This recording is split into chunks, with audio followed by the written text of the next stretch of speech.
ఆధునిక ప్రపంచంలో ఘోరమైన నేరాలకు పాల్పడిన వారికి ఉరి శిక్ష లేదా యావజ్జీవ కారాగార శిక్ష వేస్తూ ఉన్నారు. కానీ మారిన పరిస్థితులను బట్టి, సొసైటీలో వచ్చిన మార్పులను బట్టి నిమిషాలలో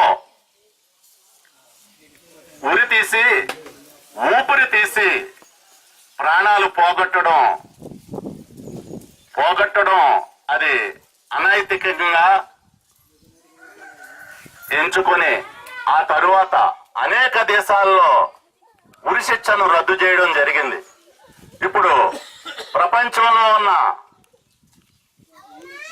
198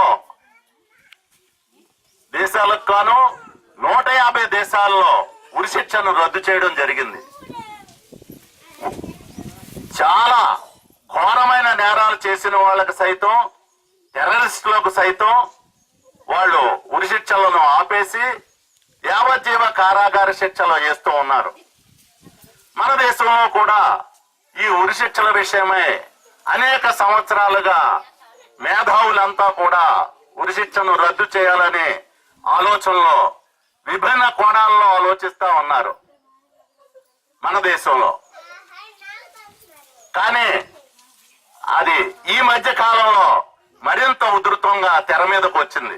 ఎందుచేతనంటే మోడీ మతతత్వ పరిపాలనలో ఒకే మతానికి చెందిన 3 తీవ్రవాదులను వెంటనే ఒకరి తరువాత ఒకరికి ఉరి శిక్ష అమలు చేయడం జరిగింది.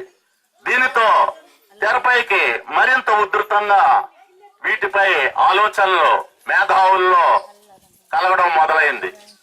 మన శాస్త్రాల్లో కూడా, మన ధర్మశాస్త్రాల్లో కూడా, మన కోర్టుల్లో కూడా ఒక నిబద్ధత అనేది కొరవడింది. ఎందుచేతనంటే కింద కోర్టుల్లో వేసిన శిక్షలను పై కోర్టుల్లో కుట్టేస్తున్నారు. అంతేకాకుండా ఒక్కొక్కసారి ఈ శిక్షను తగ్గించడం కూడా జరుగుతూ ఉంది.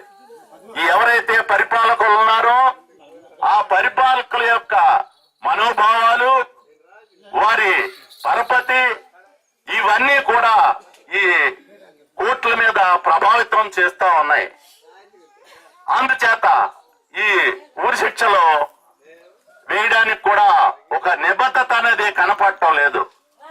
ఈ మధ్య కాలంలో మనకు మన దేశంలో ఉన్న కొన్ని పెద్ద యూనివర్సిటీల్లో రీసెర్చ్ చేస్తున్న స్కాలర్స్, అదేవిధంగా మానవతా దృక్పథం గల ప్రొఫెసర్లు, వీళ్ళంతా కూడా ఉరి శిక్షలపై సదస్సు నిర్వహించడం జరుగుతూ ఉంది. ఈ సదస్సులో నిర్వహణలో ఈ ఉరి శిక్షపై వాళ్ళు చర్చించడం జరుగుతూ ఉంది. అటువంటి సదస్సులను ఈ బీజేపీ, ఈ మతతత్వ పార్టీ అయిన బీజేపీ, సంఘ్ పరివార్ శక్తులు ఈ సదస్సులను వక్రీకరించి వీరు ఈ సదస్సుల్లో పాల్గొన్న వారిని దేశద్రోహులుగా ముద్ర వేస్తూ ఉన్నారు. మన ఈ న్యాయ శాస్త్రానికి సంబంధించి కమిషన్ ఏదైతే ఉందో భారతదేశంలో, ఆ కమిషన్ కూడా రౌండ్ టేబుల్ సమావేశం నిర్వహించి ఆ సమావేశంలో ప్రభుత్వానికి ఒక సలహా ఇవ్వడం జరిగింది, ఈ ఉరి శిక్షలను రద్దు చేయమని. అందుచేత ఈ ఉరి శిక్షలను తక్షణం రద్దు చేయాలని, అంతేకాకుండా ఈ ఉరి శిక్షకు బదులు తీవ్రమైన నేరాలు చేసిన వాళ్ళకి యావజ్జీవ కారాగార శిక్షలు విధించమని ఈ మోడీ ప్రభుత్వాన్ని డిమాండ్ చేస్తున్నాం. మరొక ఉదాహరణ చెప్తాను.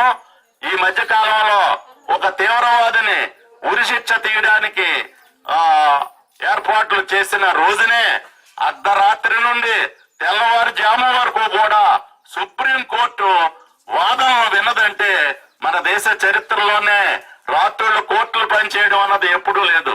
కానీ ఈ రోజున ఆ తీవ్రవాది విధించిన ఉరి శిక్ష సందర్భంలో ఈ సుప్రీంకోర్టు అర్ధరాత్రి నుండి తెల్లవారుజాము వరకు కూడా వాదనలు వినడం జరిగింది. మొత్తం మీద ఆ న్యాయవాదులంతా ఒక నిర్ణయాన్ని రాలేకపోయారు. కానీ ఆయనకు ఉరిశిక్ష జరిగింది, అది వేరే విషయం. అందుచేత తక్షణం ఉరిశిక్షను రద్దు చేయవలసిందిగా ఈ మోడీ ప్రభుత్వాన్ని మేము డిమాండ్ చేస్తున్నాం. రద్దు చేయాలి, రద్దు చేయాలి, ఉరిశిక్షల్ని రద్దు చేయాలి.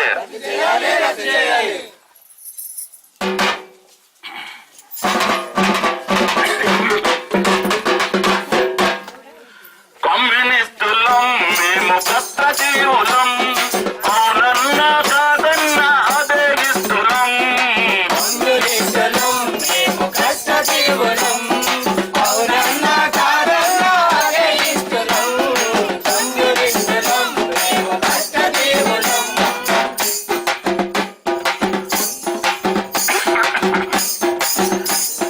మాకున్నది సిద్ధాంతం, నమ్మము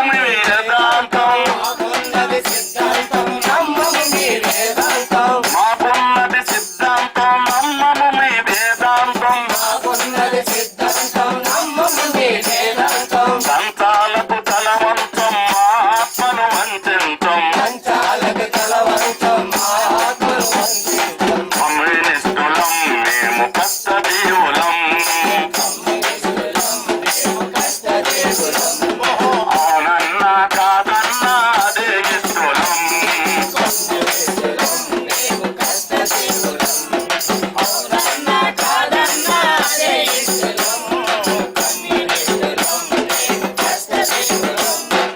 దేశాలకు రాష్ట్రాలకు పరిమితమై ఉండబోము, దేశాలకు రాష్ట్రాలకు పరిమితమై ఉండబోము. సకల దేశ కార్మికులం ఏకమై తీరుతాం,